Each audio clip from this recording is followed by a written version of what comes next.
नमस्कार, live cities देख रहे हैं आप। मैं हूं ताज। देखिए, बीपीएससी टीआरई 4 को लेकर कल हमने तमाम आंदोलन की तस्वीरें आप तक पहुंचाई थी, लेकिन इसके बाद जो राजनीतिक बयानबाजी का दौर शुरू हुआ है उसमें आपको बता दें कि राहुल गांधी टीआरई 4 के तमाम अभ्यर्थियों को सोशल मीडिया पोस्ट के माध्यम से कह रहे हैं और उन्होंने सरकार पर भी निशाना साधा और कहा है कि नौकरी मांगने गए अभ्यर्थियों पर लाठी, दर दर भटक रहे वो छात्र जो अपनी डिग्री और काबिलियत लेकर सड़क पर अपनी मांग उठाते हैं, उनके ऊपर लाठी बरसाना ये कहां से उचित है। आपको राहुल गांधी का वो पोस्ट भी हम सुनाने जा रहे हैं जिसमें उन्होंने टीआरई 4 के अभ्यर्थियों के लिए किया है कि कल पटना में अपने रोजगार का हक मांगते हुए शांतिपूर्ण प्रदर्शन कर रहे शिक्षक अभ्यर्थियों को बिहार पुलिस ने बेरहमी से पीटा और फिर से बेरोजगार युवाओं को बीजेपी का जवाब लाठी। भारत में आज सबसे बड़ी बीमारी बेरोजगारी है और इसकी सबसे भयंकर मार बिहार और उत्तर प्रदेश के युवाओं पर पड़ रही है। लाखों युवा डिग्री और काबिलियत हाथ में लेकर दर दर भटक रहे हैं, मगर बीजेपी की सरकार को न इनकी परवाह है न आपकी। जब युवा सड़कों पर उतरकर अपना हक मांगते हैं, उनके हाथ में रोजगार नहीं, पीठ पर लाठियां रख दी जाती है। भारत का युवा बीजेपी के झूठ से तंग आ चुका है।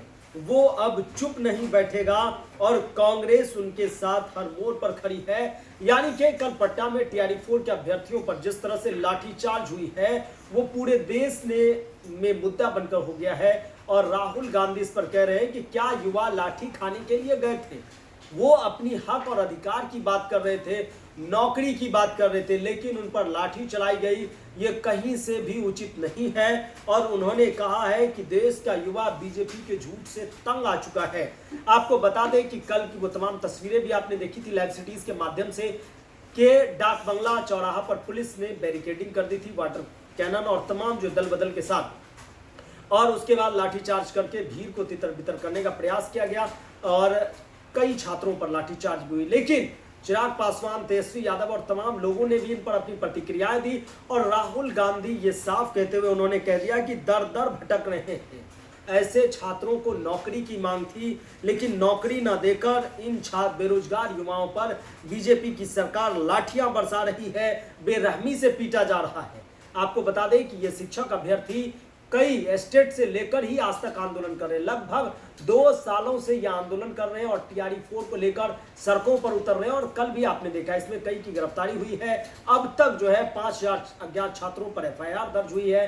छात्र नेता दिलीप के साथ अन्य जो है वो हिरासत में लिए गए और मेडिकल के बाद वो जेल भेजे गए हैं, लेकिन इस पर अब राजनीति थमने का नाम नहीं ले रही है। छात्रों के हक में तमाम विपक्ष के जो भी नेता हैं वो भी अब कूद पड़े हैं और अपनी प्रतिक्रियाएं व्यक्त कर रहे हैं। बने रहे लाइव सिटीज के साथ। अगर आप यूट्यूब पर देख रहे हैं, चैनल को सब्सक्राइब करें, फेसबुक पेज को लाइक करें। धन्यवाद।